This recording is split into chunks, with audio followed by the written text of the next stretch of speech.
A Slice of the Community is made possible by the support of the First Horizon Foundation. Hello and welcome to another episode of A Slice of the Community. I'm your host, Jerome Moore, and today we are joined by Becca Blank and Beatrice Ramirez of Bosses did Nashville. How y'all doing? Good, how are you? Thank you for having us. Yeah. Come on, style, Beatrice. How you doing? Muy bien, gracias. We're going to be speaking in both English and Spanish today for our listeners and our viewers. Beatrice will primarily be speaking in Spanish. Yes, today I'm speaking in Spanish because it's more confidence, more explaining. So, yeah. Todo bien. It's fine. It's okay. It's perfecto. And I might speak a little. Me too. a little Spanish. But thank you all for being here. And I'm glad that we're doing this both in English and Spanish because we're talking about language and how language brings together communities. And so I'll start with you, Beatrice. When you think about language and community, what does that mean to you? Pienso que es muy importante la justicia lingüística porque manejarse en la comunidad, pienso que es súper importante, te da más confianza. Por ejemplo, cuando visitas algunas organizaciones o en este caso algún servicio médico, que es lo que hablábamos anteriormente, me hace sentir muy cómoda cuando yo voy, por ejemplo, a una cita médica con mis hijos, el poder escuchar al médico o a las personas que me atienden en español. Siento que le están dando mucha importancia y me hace sentir muy cómoda hablando mi propio lenguaje. Becca, I want to talk to you about the importance of language. We both had the opportunity to live in South America, right? You lived in Chile. I was able to live in Paraguay, which are both Spanish-speaking countries. I didn't know any Spanish when I went, nada, zero Spanish at all. And so going there and be able to learn a second language really made me appreciate language justice and the hurdles of language barriers when I came back to the United States.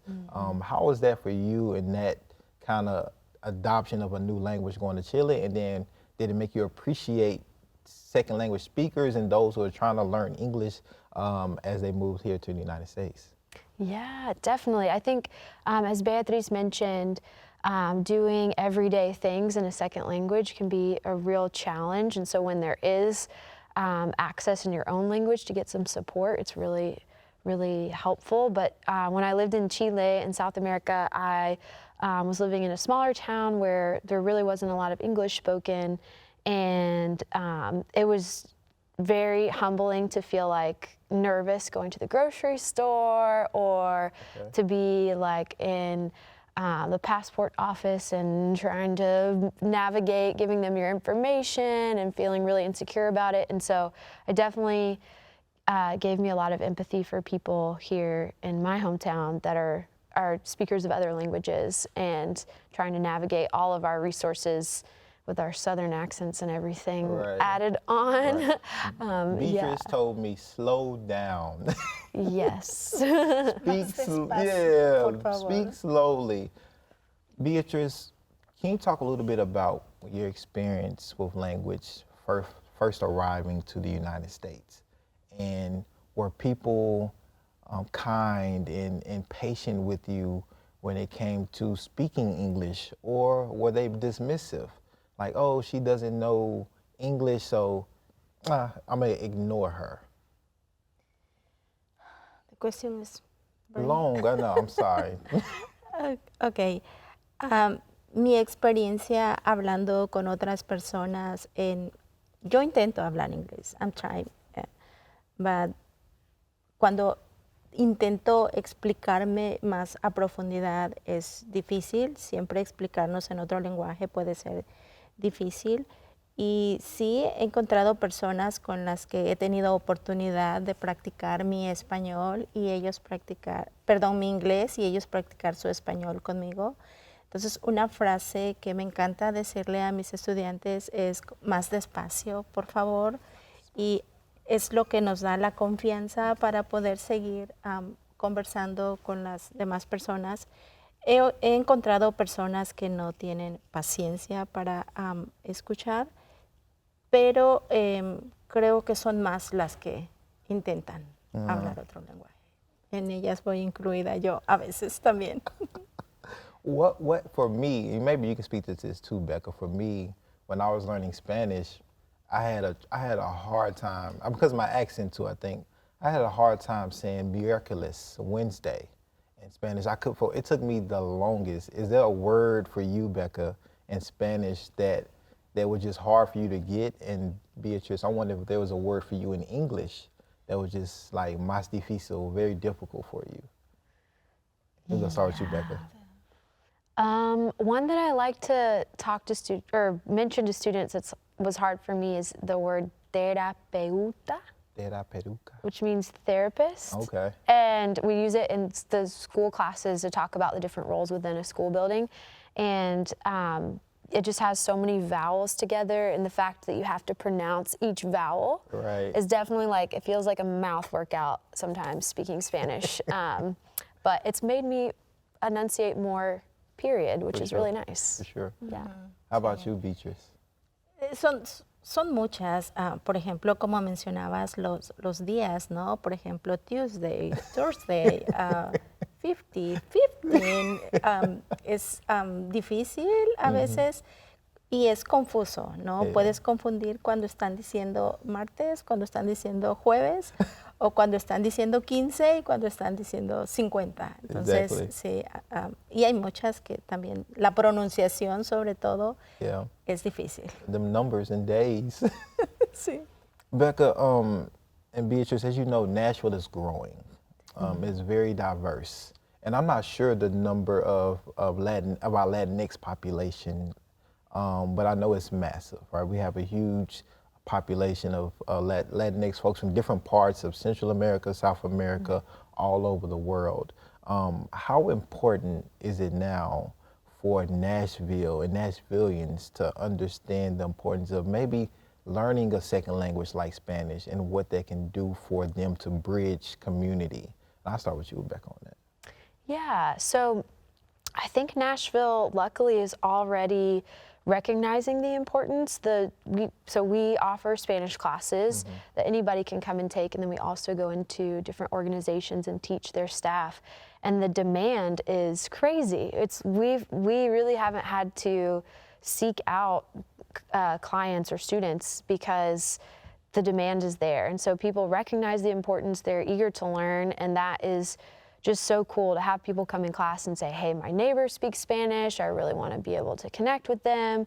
Or a lot of my patients at the clinic I work at are Spanish speakers and I want to be able to connect, or I'm a teacher. And we just have so many success stories of people, even after just taking a class or maybe doing Duolingo for 6 months, being able to reach out and connect. I think of somebody who moved here from Huntsville recently and was brand new to Nashville, and his neighbors spoke Spanish, started learning, and now is like best friends, has like Sunday night dinner with his neighbors and plays soccer with the kids. And so it's just people know how enriching it is, and it's just a matter of carving out the space for people to pursue that learning. Beatrice, I want to ask you this question. There are many people, just not here in our city or state, but just throughout our country, that feel like everything should be English only, right? Just everything should be in English. We shouldn't have to learn a second language. Those that come to this country should just speak English and know English. What do you say to those people that feel that way about everything should just be English only, and those who come to the United States, maybe it's from Mexico or El Salvador or Guatemala, to speak English only? Pienso que Nashville es una comunidad donde hay mucha diversidad y es importante, somos una comunidad, una ciudad en crecimiento, entonces es importante abrir la mente a nuevos lenguajes, el poder aprender lo que nosotros enseñamos, español. Creo que es una gran oportunidad para el crecimiento de Nashville, como mencionábamos. Podemos ayudarnos a crecer en nuestros trabajos, crecer, por ejemplo, los maestros en las escuelas, poder ayudar a los padres de familia, poder ayudar a los estudiantes. Y es algo fundamental para el crecimiento de una comunidad, el aprender nuevos lenguajes y la inclusión, sobre todo, de todas las comunidades que vienen aquí. What do you tell someone who may be coming from Mexico that doesn't want to learn English? You say, no, it's important. You need to learn and be able to speak both. What do you say to community that may be coming from a Spanish-speaking country that doesn't want to learn English? En México las personas también se preparan para dar la bienvenida a los extranjeros, a las personas que vienen de fuera. También toman clases de inglés. No todos tienen la oportunidad de tomar las clases porque el costo es bastante elevado, pero también hay como esas oportunidades para darles a las personas la bienvenida. Y sí es importante seguir aprendiendo. En mi caso, yo estoy tratando de practicar más mi inglés. Es difícil porque mi cerebro está completamente en español, puesto que enseño clases de español. Entonces, en tu casa, ¿hablamos ambos en inglés y en Spanish o solamente en inglés o solamente en Spanish? Depende del día. En mi clase, En tu casa. en mi clase de español, Okay. con mis estudiantes, yo practico mi inglés dando instrucciones a ellos para que puedan entender. Y existe un momento en que todos aprendemos. Okay. Yo aprendo de ellos, ellos aprenden de mí y creamos esa comunidad de compartir ambos lenguajes. Entonces creo que es súper importante la práctica en comunidad. Yeah. Hey, Becca, I had a chance to visit Voices at Nashville in person, the class. And it was an amazing experience just to see all of the students at different levels just engaged. It reminded me of when I was first starting to learn Spanish with the Peace Corps, Copa de Paz. What are some of the things that you see that the students are impacted by? Or maybe share a story or two of how students really, gain confidence, but also gain community and just feel great. Like I can do this, sin vergüenza, like no shame, right? I can mess up. It's okay. I can pronunciate something wrong. It's okay. But I know that I'm trying. Yeah. I think somebody I immediately think of is a Metro Schools bus driver that's been taking classes with us for about 3 years now, pretty much since we started. And he saw, I think maybe on the news or something about our classes and got my number and called me up and was like, hey, I see these Spanish classes, like all these kids on my bus speak Spanish and I feel like I need to learn. And I was like, great, okay, we have classes for you. Right. And he is in his 70s, and so learning is not easy. The older you get, the harder it gets, but it can still definitely be done. And he's been taking classes with us and is now, talking to his neighbors and talking with the kids on his bus. He drives a special needs bus and is able to communicate with parents because there's a lot of factors that go into the transportation with those students. Right. And in general, I think about a year in, he was like, I was really frustrated because I thought everybody needs to learn English, and I still think that that's important, but I also see how much better it is now that I know some Spanish and I can communicate with students and know what they're saying, and especially them being kids. So it was really cool to see not only his language acquisition over time, but also the kind of shift in attitude, which I think is especially commendable for someone who's a little bit older. So it was really, really cool. And we've got so many students with cool stories like that. What is some of the, I guess, challenges maybe as professors teaching? Is it easy? Is it difficult at times? Is it challenging, Beatrice? Pienso que es divertido. Es difícil, pero a la vez divertido porque difficult and fun. Sí. Sí, los estudiantes son muy, muy responsables. Son personas adultas, son muy responsables, les encanta la tarea, les encanta practicar. En nuestra clase les hacemos entender la importancia que es practicar fuera de clase y cumplir con la tarea, porque el aprendizaje no es solo en una hora, hora y media, entonces es importante practicar fuera y empezar a trabajar con tu propia confianza, pero a veces es un poco difícil, pero no es nada que no se pueda sobrellevar.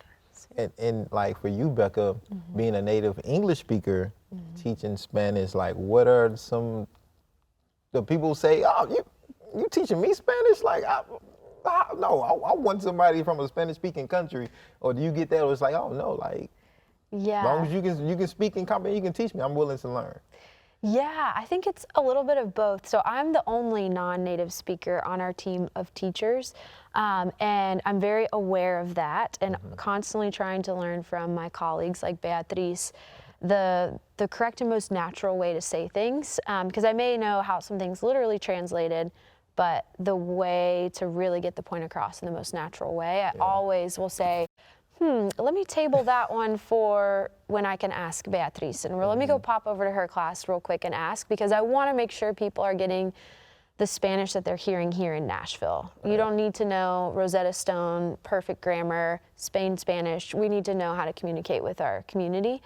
And so I think I try to also be a model for other folks like me who are native English speakers to just be constantly learning and kind of falling in love with the language, and really just excited when I do mess up, because then I know how to say it correctly. So yeah. How can folks like me and you who may speak some level of English, some level of Spanish, excuse me, and some level of English, some level of Spanish, be allies to our Latinx community or Spanish-speaking community who may not know English?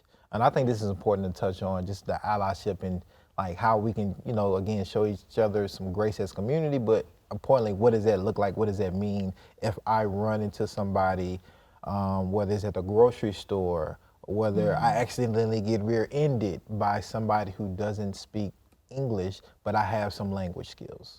Right. Yeah, I think even if you're at the very beginner level, but you know some Spanish up to advanced, there's obviously different ways you can plug in and be an ally in that sense. But I think the first thing that comes to mind is just patience. A lot of times we're in a hurry. We're just in a hurry all the time as adults, especially in Nashville with all the traffic and just things on our plate. And so I think having patience with people practicing their English, and I think having patience, getting the resources needed to have the full conversation that you need to have. So for example, in a doctor's office or in a school, yes, using the Spanish you do know to communicate on a basic level, but also being okay with waiting until there's an interpreter available so the person can fully communicate what they need to. I think that's kind of the first step. That and just as a city, I think we can be allies, those of us who are English speakers, in any positions of power that we may hold, and making sure our organizations are investing in language justice and have interpretation available, have English and Spanish classes available for staff. But on the personal day-to-day level, just patience and understanding is huge. Do you all see that investment into language justice and combating language barriers from top down, whether it may be from the mayor's office to the city bus to our schools, or just everyday establishments that we may go into? Do you see that investment into language here in Nashville? Beatriz or Becca? ¿Ves un poco de inversión por parte de la ciudad en la lingüística, la justicia lingüística? Sí, no. No sé, pues. I Más o was menos. actually just talking to Beatriz before, and so I think there is investment. Okay. Not where it needs to be at all. Okay. Where should it be? I would like. What are some solutions? So some solutions to where it should be. Super robust interpretation access at any and all public bases, not just translation, which translation versus interpretation is something I feel like I didn't know much about until I got more involved with this work. But having things translated, written, or pre-recorded audio, things like that is great. And it costs money because it's a lot of labor. And then but then beyond translation is that interpretation. So having people or phone services available to actually facilitate conversation. And a lot of our public resources like schools have interpretation. However, it's not as robust as it needs to be. And I know Beatriz was even mentioning this morning of like, because I was asking her in preparation for our conversation, have you seen a growth in language access tools? And she feels like there's actually a bit of a decrease, just as our population has expanded, the ratio of like interpreters to schools has decreased. Right. And so I think instead of funding things like, you know, having a mayoral address be translated, but not even Spanish speakers even there because they're not able to access that, and instead investing in like day-to-day infrastructure would be really important. All right. Yeah. Beatrice, did you want to speak on that a little bit? You okay? Did Becca clear it up for you? Do you have anything else to say? No, it's the same. It's the same? Yeah. Okay. Beatrice, that was it. That was. Yeah. But Dijiste todo. Ella dijo todo lo que estuvimos conversando en la mañana referente a este tema. Sí. as far as when it comes to both sisters there in Nashville, what do you all hope to do more in the future? What does it look like? Does it spread beyond Nashville? Where could you all use support or volunteers, or how can community get involved? Pienso que es importante crear ambientes de prácticas donde los estudiantes se sientan confiables de poder llegar y practicar, por ejemplo, en algunos centros comerciales, en algunas organizaciones donde ellos tengan la oportunidad de poder practicar lo que están aprendiendo, sea inglés, sea español. Eso sería de muchísima ayuda porque cuando aprendemos un nuevo lenguaje es importante ponerlo en práctica y poder salir a la comunidad con más confianza. Entonces creo que eso nos ayudaría muchísimo.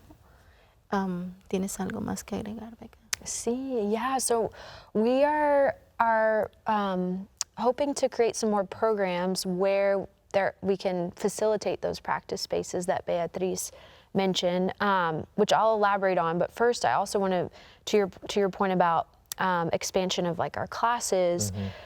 We are very community-based, so we're really not thinking beyond Nashville necessarily for right now. We'd love to share our learnings with people in other cities to create their own Blueprint for what works for them and their needs. But what we are hoping to do is make it industry standard to offer Spanish classes in certain industries like construction, because it's a huge safety issue when English and Spanish speakers can't communicate, and we've seen lots of deaths because of that in that industry.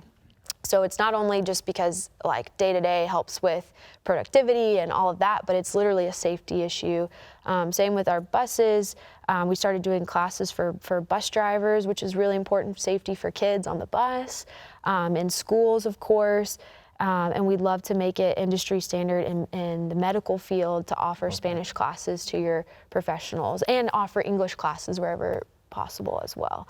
But I think that's our goal, is to make it Nashville a city where it is the standard that we're all learning each other's languages, whether personally or professionally. Okay, Beatrice, I've been waiting for this. I want to be a student, estudiante, profe, and so I don't know Spanish, and I come to you, hi, my name is Jerome. I want to learn Spanish, and I come to a class. Can you go through a simple practical con me, and you, very simple, easy. Okay. And so how would that look? How would that, if I'm a student, how would that look? And what would be some basics that you would teach me when it comes to learning Spanish? Okay.